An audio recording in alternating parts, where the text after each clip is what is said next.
Hello, and welcome to The Green Room by Deloitte, an award-winning podcast where we explore the topics that matter most in business. I'm George Parrott, and this is episode number 58, where we ask, who's responsible for being responsible? I remember the speed of which it got faster and faster and bigger. And we are now in a situation where we know that that is not fit for purpose. One of the most important data points we get is, what is the barrier? Why don't people make different decisions? We don't have to all be walking around in, as I said, knitted muesli jumpers. That's not the case. If they do not change the way that they do business, they simply are not going to be resilient in the next 5, 10, certainly 20 years. It's probably the most creative time I've ever been in business. When they're talking in this way and showing and leading in this way, it kind of makes the other businesses dinosaurs. Hello, thank you so much for tuning into this episode of The Green Room by Deloitte. I'm joined by my wonderful colleague, Lizzie. How are you, Lizzie? I'm good, George. Yeah, very much looking forward to the conversation that we're going to get into today. It's all very topical and another fantastic Green Room episode. Looking forward to putting it out.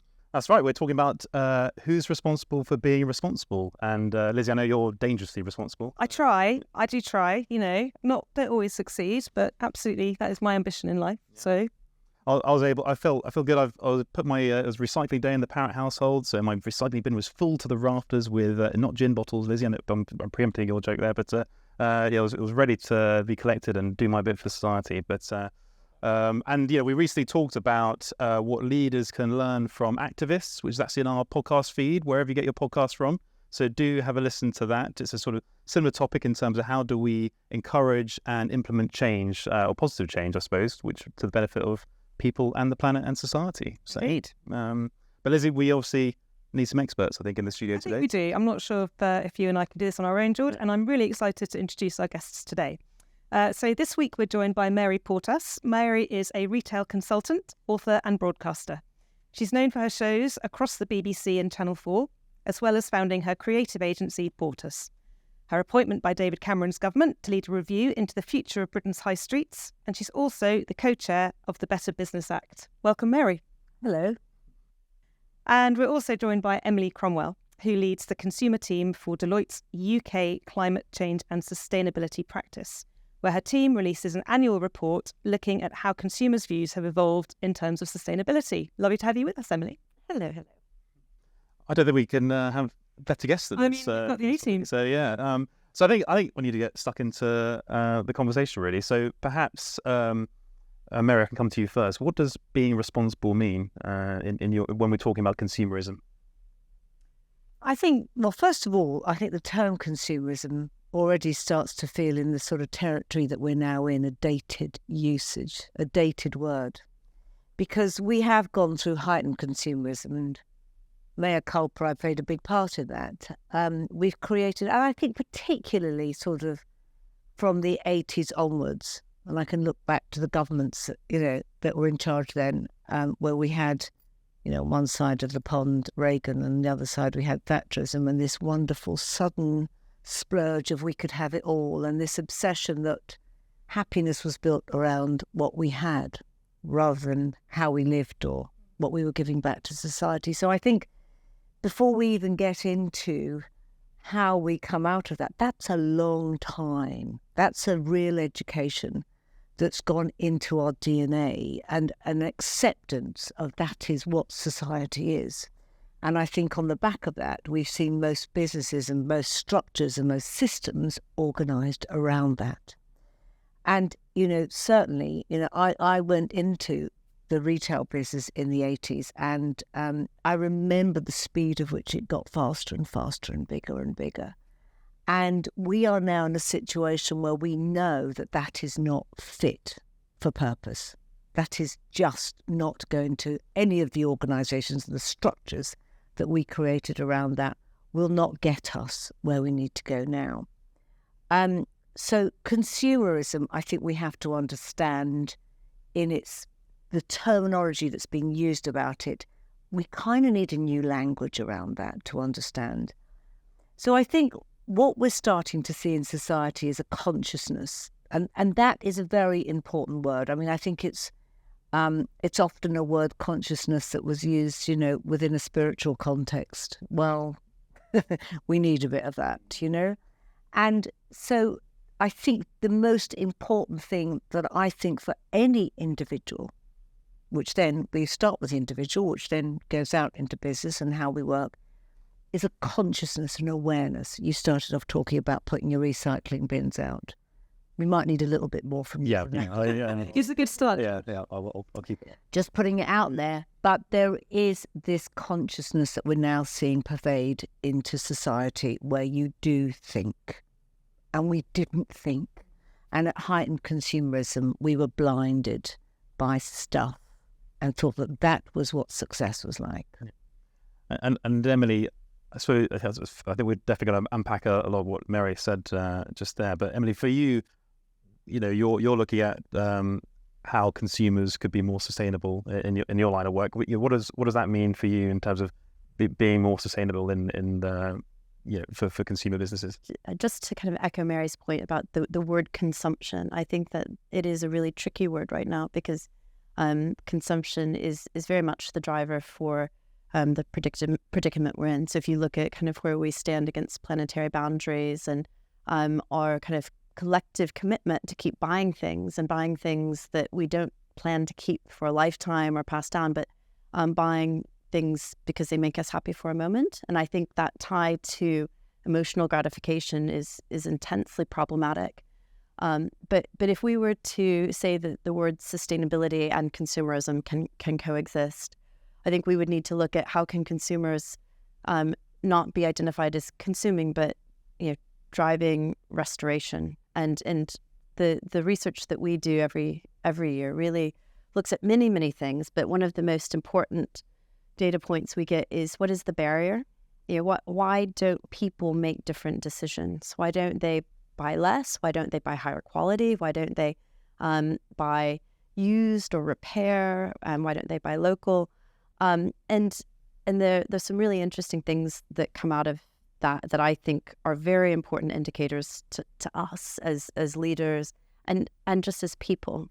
Some people who do our recycling, some people who run businesses and actually are in a position to really change the way that the system works. And certainly cost is an issue. And so should sustainability be more expensive? No, it shouldn't, but it is. And that is one of that always comes out as the biggest barrier. Another thing that comes out that I think is very interesting is clarity. People don't necessarily know what is the more sustainable choice. And I think that if you're talking about retail and fashion, certainly the most sustainable clothes are the ones you already own. Next, maybe buy used or borrow. But I think when you start looking at food, or you look at consumer products, or you look at furniture, people just don't know what is going to have the least footprint on the earth. And so I think that there's a lot of opportunity to not just make things differently, but also to tell a story that helps empower people to make better decisions. Let's go back a little bit to sort of setting the scene and how we got to where we are now. And Mary, you've talked about working in the fashion industry in the 1990s and how the focus then was very much on profit versus planet. And I wonder if you could tell us a bit about what you learned through that period and kind of if and when you had a light bulb moment. No, I didn't have a light bulb moment in the 90s at all, because I was part of the unconscious, and I think most of us were. And I was the creative director of Harvey Nichols, and the whole point was to make people want to buy more.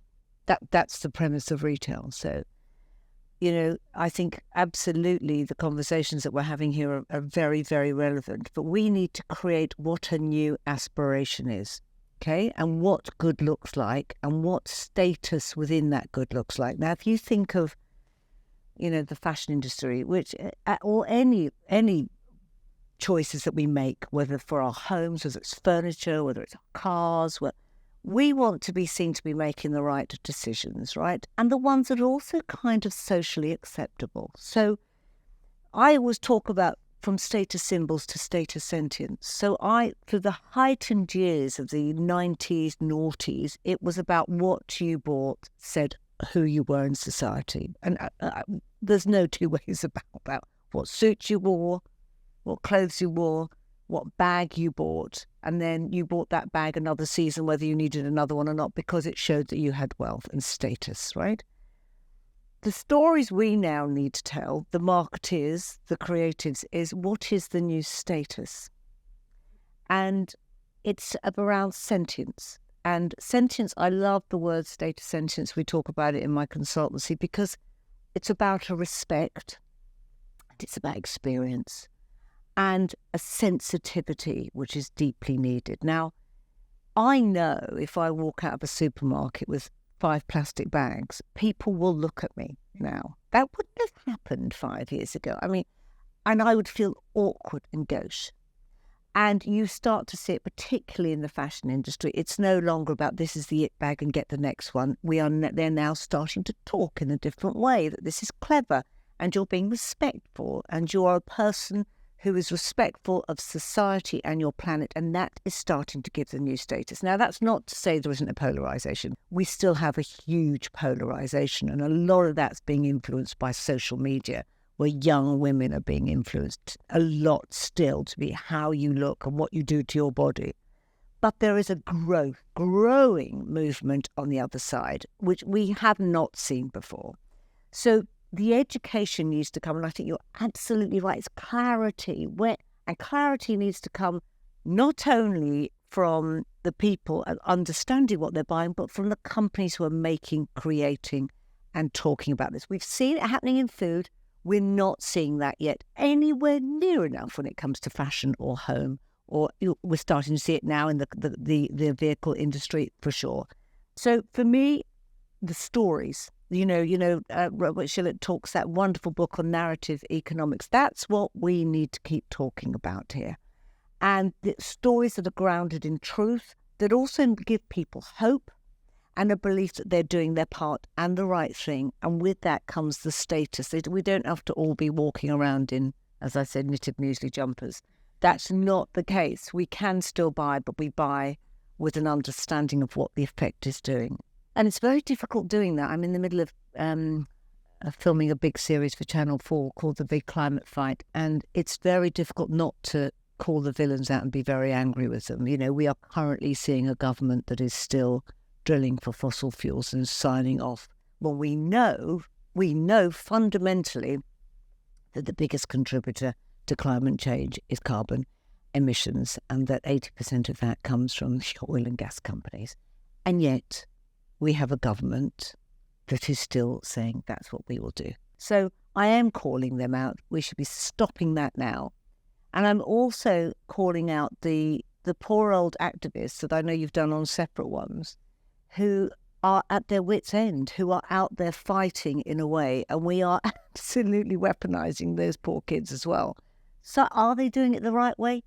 Possibly not. But somehow we need to come together and support this, because people are feeling they don't have a voice. So I think at the moment, a lot of responsibility lies with government that can make change happen. So I'm calling those out. And Emily, I suppose the other aspect is actually individuals voting with their wallets to a certain extent and choosing to consume in a more sustainable way. Is that something which is going to be the real driver for business to lead on the change? I'd love to say yes, but I don't think that will happen as long as sustainability carries a price premium. There's a clear kind of action intention gap when it comes to consumers, and they say they want more sustainable products.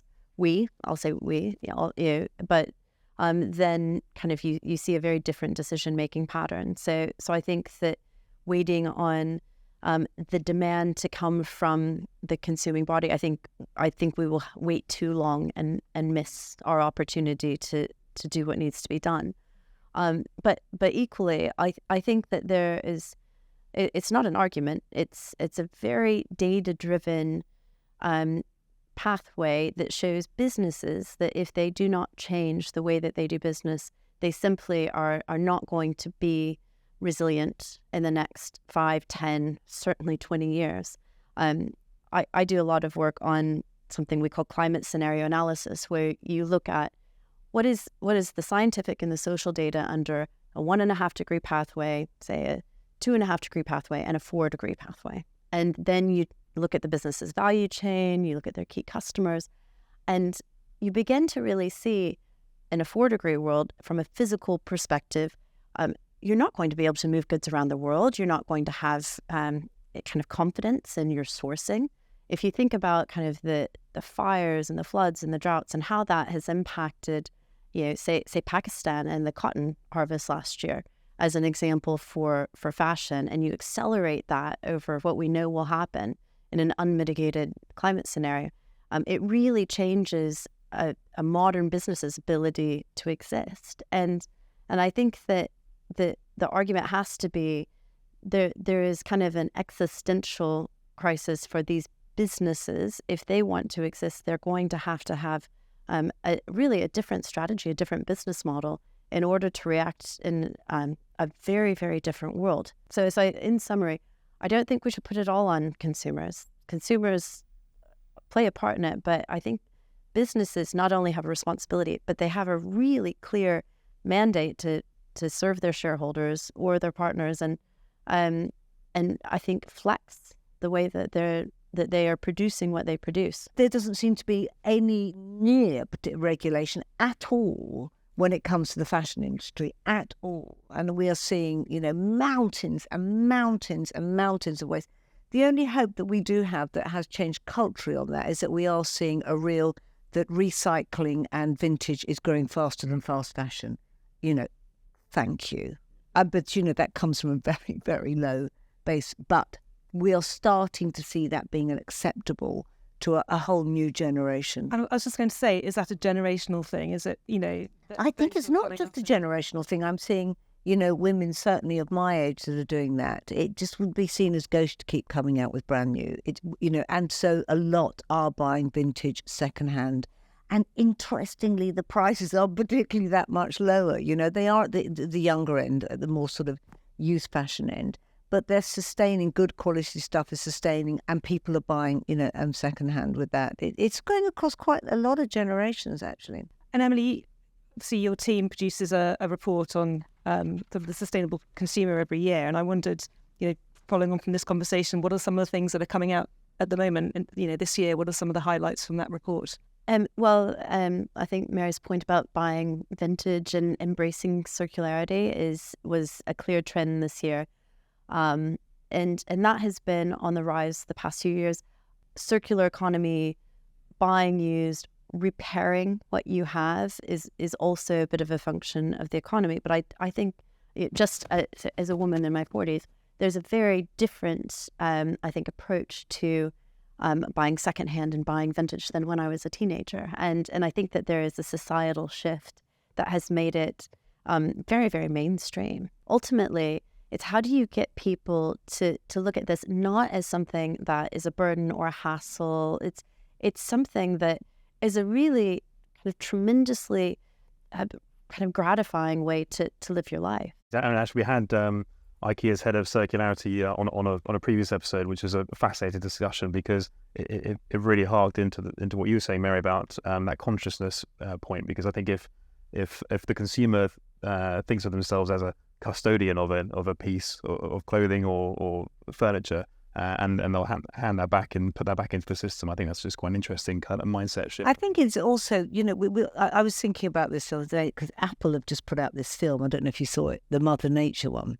Oh, you must see. Oh, I'll check it out. Yeah, you need to. So very interesting. So, they do their annual report and their annual meeting, and they've done this extraordinary piece. Now, there's come up with some criticism. Of course, you put your head above the parapet and you say, I want to do this.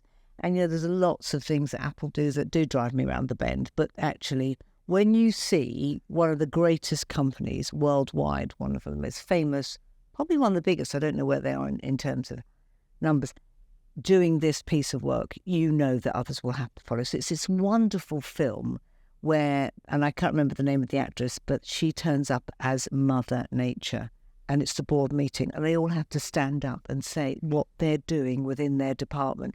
And she comes across as brilliant, because she just says, she comes across as what we often think, yeah, whatever, don't tell me you're going to turn that on in 20 years. Get out of here, and it's wonderful.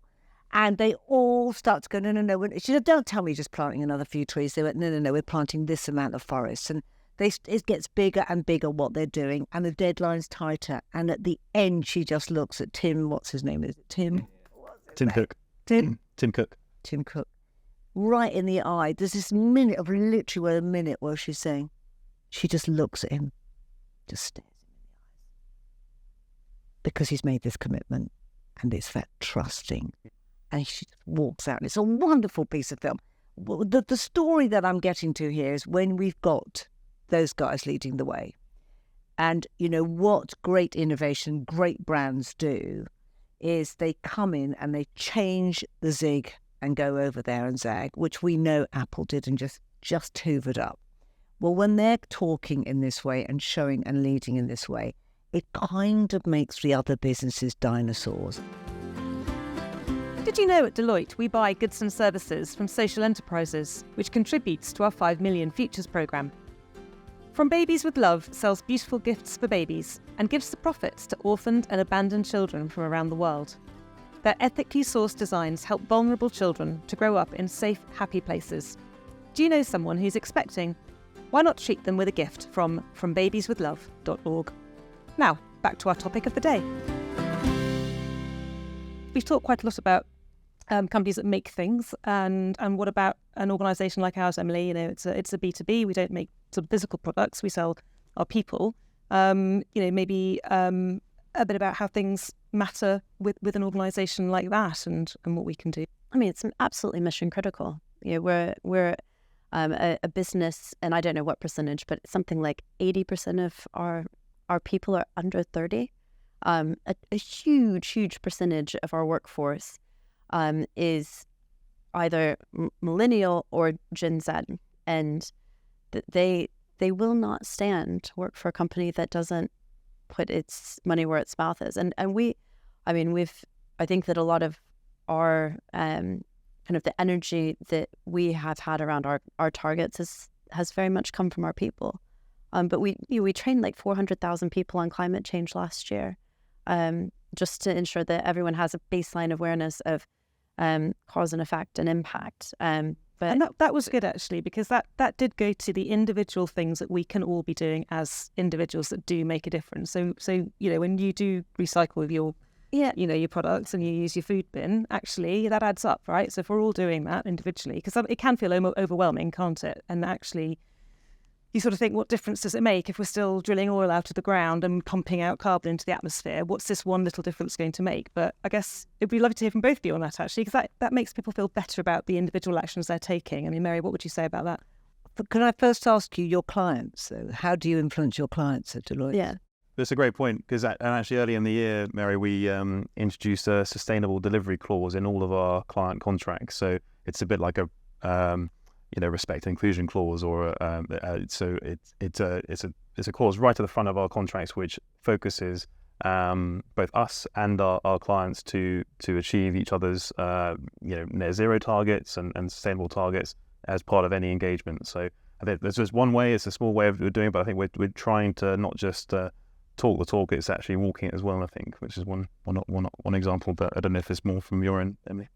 Yeah, I mean, it's a seismic challenge. We work with the biggest companies in the world across every industry, and I think that if you look at, say, activating our people as something that is a potential catalyst for real change, if they are sitting with clients as they're making decisions about how they develop their supply chains, how they transform their finance function, across every function in a business, if we have people who understand how to nudge companies to do something that is going to be more planet positive, but also good for business, then that is a tremendous power. But it is, I think, that unlocking access and influence and, I think, let's say, support for the biggest businesses in the world where we have real power. Because, and I don't want to diminish your recycling, but that's not going to get us there. Planting trees is not going to get us there. We need the biggest companies in the world to work with governments to make real change in the systems that exist today. It has to happen. I suppose my question, because it's a difficult thing, is when I I work with clients, and we take in what we call the devils as well as the angels, and because we believe we can help the devils to become angels. I mean, that's a bit of a sort of, then we're actually making change happen. But and I suppose that they come to you for advice and direction, don't they, and insights. And what if they just go, well, we're acting as bastards and we don't care? You still go work with them. Look, this is what this comes down to. We're all sitting here, and that's what we have to sit with. When we're looking at our consultancy, it's like, God, are these the right people? Are we going to be able to make change happen together? But I think in that one, that's a big question. It's a forever question, and I think it's also about do you have faith that over time you think you can? Is it better to engage and not engage? No, it's better to engage, but what if they don't engage? Is what I'm saying. Is there a line where Deloitte goes, right, we really know that you... We have those conversations all the time, and I think we...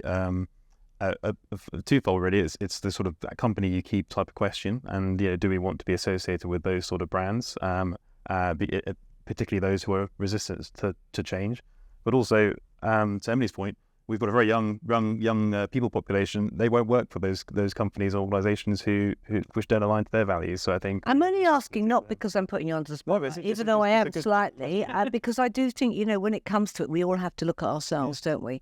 And it's a very difficult thing when that's your career, that's your your job, and you're like, well, hang on, am I doing my best here? And it's something we're constantly looking at in my consultancy. Are we going to be able to progress here and affect change with these clients? Because if we're not, and we're just helping to perpetuate, something that's really going to affect our world, then we say goodbye.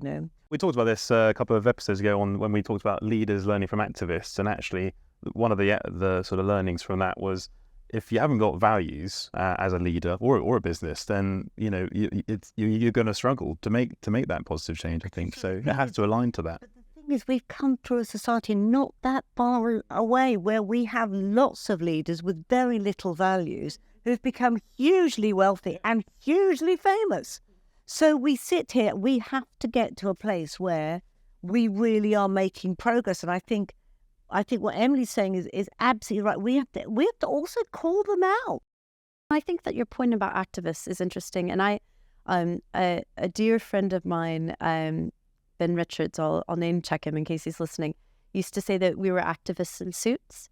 And I think, certainly that kind of makes us feel a bit better about being a bit, kind of corporate. But actually, I think that there are lots of different types of activism. And let's say activism not in a, I'm going to go stop traffic, but just I believe in change, and I'm going to really commit my energy and my talents, my capabilities to trying to make the world a bit different or a lot different. And I think that if we're talking about courage, and we're talking about maybe the flip side to the villain, who can be the hero of the story, and I think that actually there are a lot of people who have, let's say, very normal jobs that are going to be really important in the transition. We need engineers to develop new ways of producing materials, to produce, plastic alternatives like the amazing team at Nopla did with their seaweed extraction.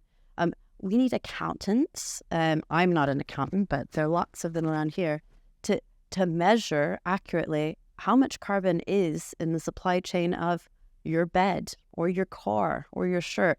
Because once you know, then you can begin to attack the hotspots. You need lawyers. You need HR professionals to say, actually, we need a completely different kind of employee who's going to be trained differently and think differently. And so I think that if you look across society, the marketeers and the creatives are going to be the ones telling the story.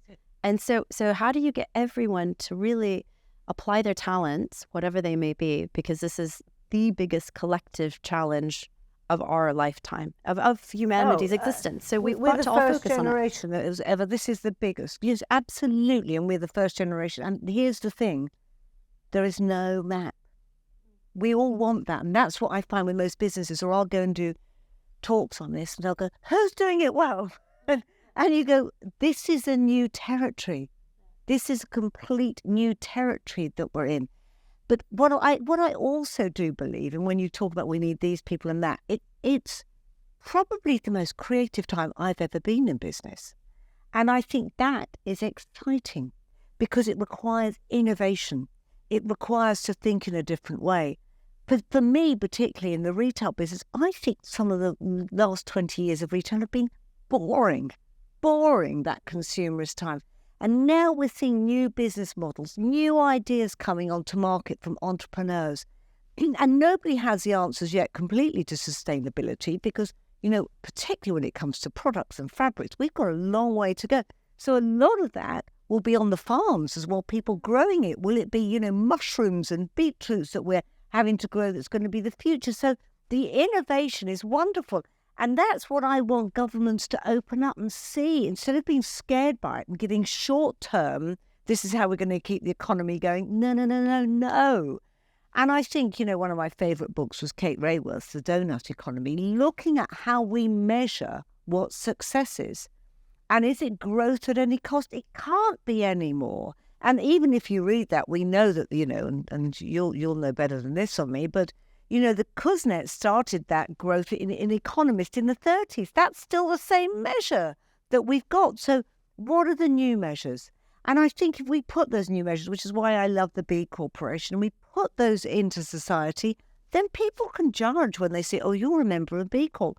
I know that as a business, you're doing the best you can.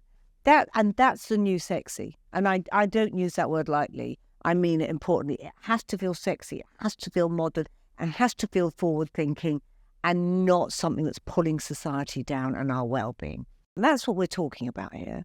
We're talking about how can we create a society that feels happy. And well, this is a segue to your book, isn't it, Mary, about the kindness economy? So, and I think, do you want to talk a little bit more about how that came about, that sort of, what was there a light bulb moment for that?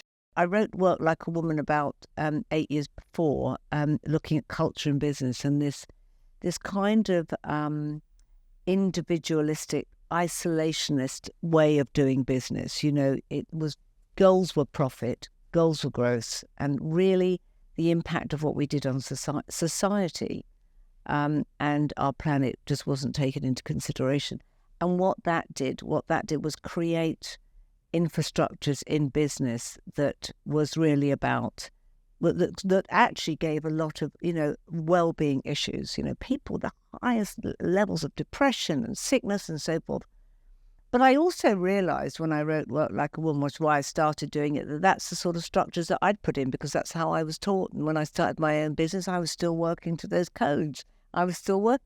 So I then, my little son came into the world on the Monday and my eldest son went out into the world to university on the Saturday. I remember just thinking, wow, he's going into uni and then I'll go into business and he's going to have to change who he is as an individual to perform. And I'm like, why can't he just be himself? And this little lad that's coming into the world. So I started writing a Work Like a Woman 12 years ago. And it was really just saying, I want to work from my true sense of self and the values that I have as a woman, as a mother. I'm just not going to play that role. And that's how I changed the culture of my business. But I kind of still worked with clients that maybe weren't being the best they can, because I had 60 staff. And then during COVID, it all stopped. And most of those clients, if I'm quite honest, just stopped doing, my whole agency was advising and they just closed down, stopped doing it, all retail clients. So I had something like, I think most of them just stopped paying. And it was really, we lost. In 20 years of being in business, I've never made a loss, and we lost over 200,000. And I went from 60 staff down to 10. I was like, okay, what am I going to do? And I thought, you keep writing and talking about this, Portas, you better, I'm going to start a new business that looks at this. And I was like, we need businesses to change, and I think I can help them. I can use all that I've used at, selling and helping great big luxury brands and retail brands sell more. How can I do it in a different way? So we started from scratch and started this business, and branded the whole consultancy to, we call it being in the business of beautiful business. What's a beautiful business in the future? Because beauty's a really wonderful thing. And I don't mean beauty skin deep in the way that it's been. I mean beauty that has roots and actually makes people feel good working within it, gives back to society, creates social progress, thinks about our planet, the implications of what we do. And so we wrote the book, and then when I first started talking about it, lucky I have a public profile, I started talking about it and using the word kindness and love in business, and sort of people, I thought, God, they're going to think I'm crazy. It goes back to that storytelling and that consciousness, and it's about creating empathy, I think, a lot of it in terms of that business and consumer relationship. And one area I haven't talked about is regulation in terms of actually forcing change to happen, but which we might be running out of time, I'm not sure. But so then, don't you think it's just about being human? I think about it as a mother of 3 children. You know, I can't help but think in this analogy, like, we know the answers to this. We know how to get out of this, right? I think I've been thinking about, I have a 7-year-old daughter called Florence, and how she treats her precious things. So seashells, or she loves crystals. She collects crystals and she has them in a special purse. And these to her are her treasures. And she values them. She takes care of them. She hides them. And I think what is it about kind of going from childhood, where we kind of intrinsically value things, to this adult society where we seem to have lost that value as a society. And so there's something that changes, but there is something, I think, inside all of us that recognizes what is precious. And I think if you can tap into that, it's very powerful. If you knew the answers, which we do, if you are government as well, and I will get back on this, and you know the answers, it's like saying we are killing ourselves, the planet. It's not, and this is what gets me all the time because it drives me around the way. It's not the economy and ecology. It is one. So we are all interconnected, the energy. And if you know the answers, it's like being told your child is deeply, deeply ill. And the consultant saying, well, we know we can make that better, but we're not going to do that because we've got to keep this hospital making money. Give me a break. What would you do? That's what we're up against. Yeah.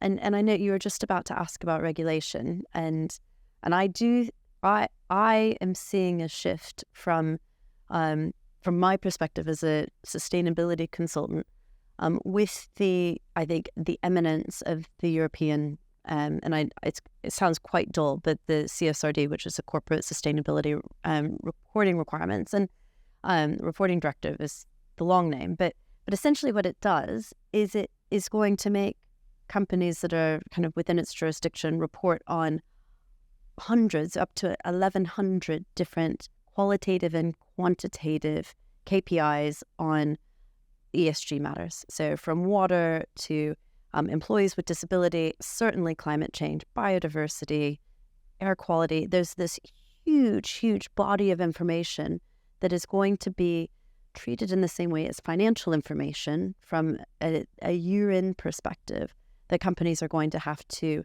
gather and produce publicly. And so it has from the UN. It's an EU report. It's an EU requirement, part of the EU Green Deal. But what I still part of that deal? No, but a lot of the UK companies, because they have large enough subsidiaries in the EU, they are subject to it. And so I think that we've had this time, like a season of companies making commitments, but there frankly hasn't been the plan underneath them, and there hasn't been the accountability to say you've made a big Scope 3 commitment, but where are your numbers? What are you doing? So when did that come out?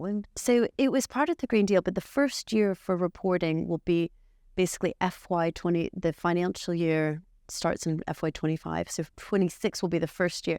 So it's still several years away. But it will, I think, it will add a layer of transparency. That's true. Get ready, business. Get ready. Yeah, and we're definitely seeing a ripple in the force as businesses think we are going to have to produce masses of information about our ESG targets, programs that we've just frankly never gathered before. So I think maybe that's a hopeful note. That is hope. Hope. You need to keep moving and flexing that muscle. And there are inordinate amounts of brilliant things that are being done. And I think when you even look at the stats of society and what they want, it's rising, and rising. And I think us coming together and being united and using those voices are just the most important thing we have to do. And we are moving in the right direction. It's not fast enough. It's not fast enough at all. And we could be ahead, but the answers are there. We can do this. On that note, I think it's time for the big question, which is who's responsible for being responsible? Emily, shall I go to you first? What's your answer to that? So it is going to be impossible to make the change that is needed without a proper collective effort. So what we need is a systems change, whatever system you're talking about, food, fashion, energy. It's a value chain requirements from the suppliers to the consumers. So I think it is our collective responsibility. You cannot put it on one group.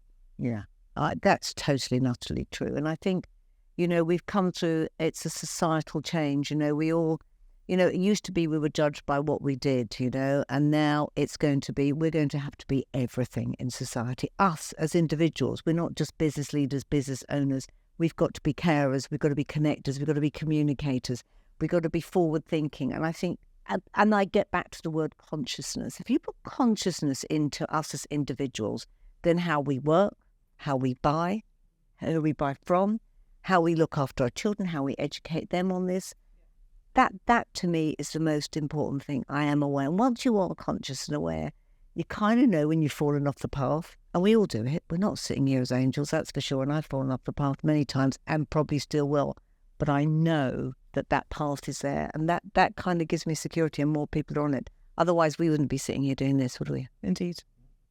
Emily, Mary, thank you so much for coming into the Green Room and talking about this topic today. Thank you very much. My pleasure. Thank you for listening to this episode of The Green Room by Deloitte. We'll be back next time with another big question. This podcast is produced by our very own Pod Squad and is hosted by George Parrott, Lizzie Elston, Ethan Worth and Annie Wong.